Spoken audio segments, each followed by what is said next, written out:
Matapos ang nakamamatay na survival sa loob ng dungeon, isang bagong yugto ang bubungad kay Memoritoka, ang malupit na mundo sa labas.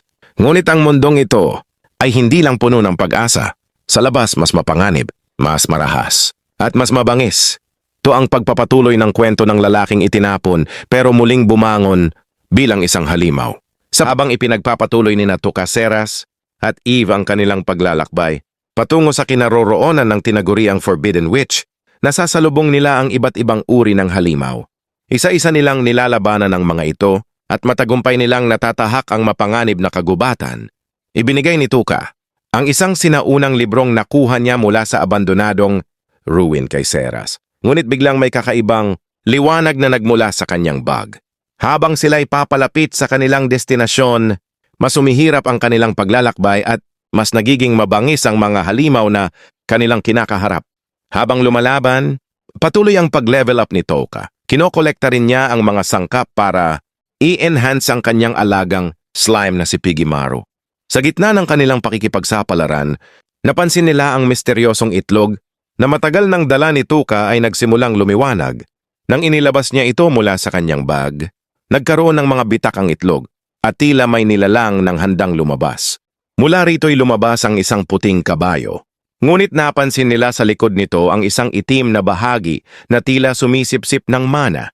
Sinubukan ni Tuka na lagyan ito ng mana at dito nagbago ang anyo ng kabayo. Naging itim, lumaki, dumami ang mga paa. Hanggang sa wakas, pinangalanan niya ito bilang Slay, isang bagong makapangyarihang alaga.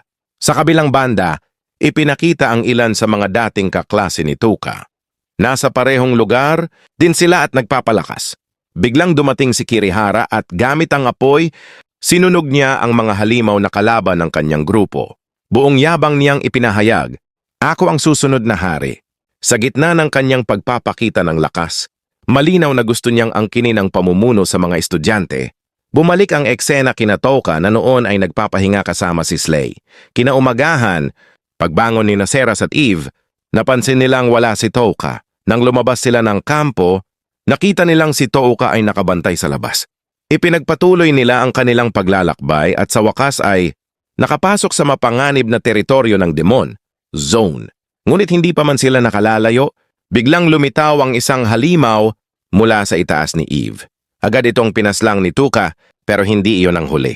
Mula sa himpapawid, nakita ni Tuka ang napakaraming halimaw na papalapit sa kanilang lokasyon. Sa dami ng mga ito, napagtanto niyang mahihirapan sila. Hindi pa tapos ang kanilang laban, nagsisimula pa lamang ang totoong impyerno. Mas lumalalim ang panganib, mas tumitindi ang bawat hakbang.